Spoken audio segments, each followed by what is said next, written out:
ฮะพี่น้องขึ้นต้นที่สองนี่ฮะก็ได้ต้นหนึ่งก็ได้ชนิด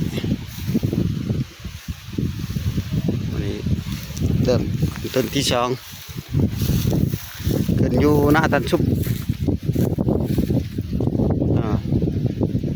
มุมบักตาลนี่เป็นต้นบักตาล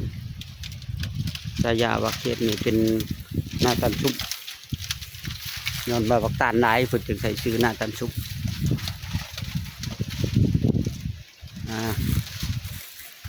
ลูกกำลังขึ้นเนาะเพราะว่าเขาจะใส่ว่ากันไดกายน้อยหนึ่งพอได้ทุนแห้งหลังจากนั้นก็มันเกิดขึ้น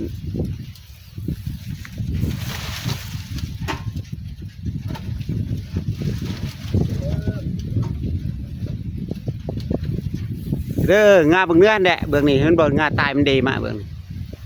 งาปิ้นนะงาตายหมาดทันบนเบื้องแค้นเบื้องสายขึ้นทั้งมุมเบื้องสายเด้อ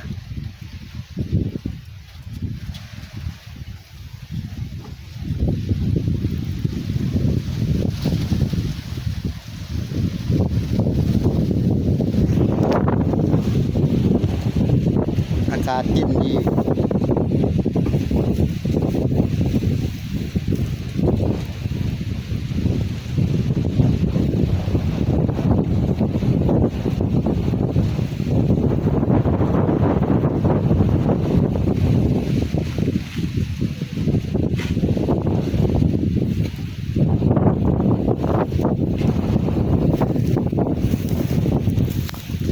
เวลาเราต้องกลับเสือกนะ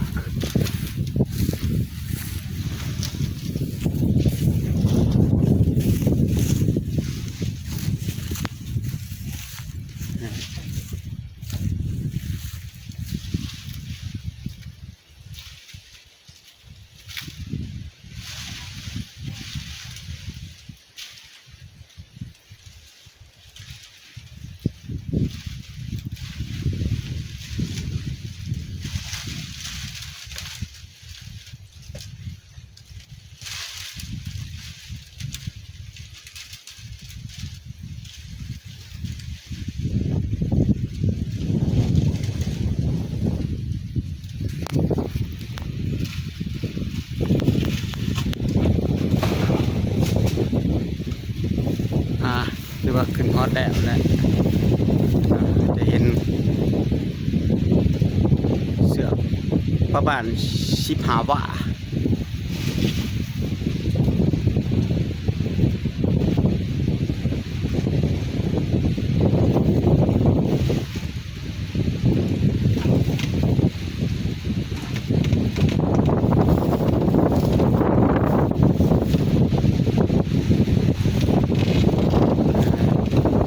แล้วถาตัดไปเลยเนาะเพื่อว่าผู้ยุดุงต้องในดึงเสือ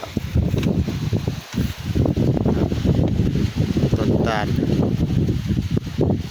ภาษาบาทเนาะสวยสดงดงามผู้สมปล่อย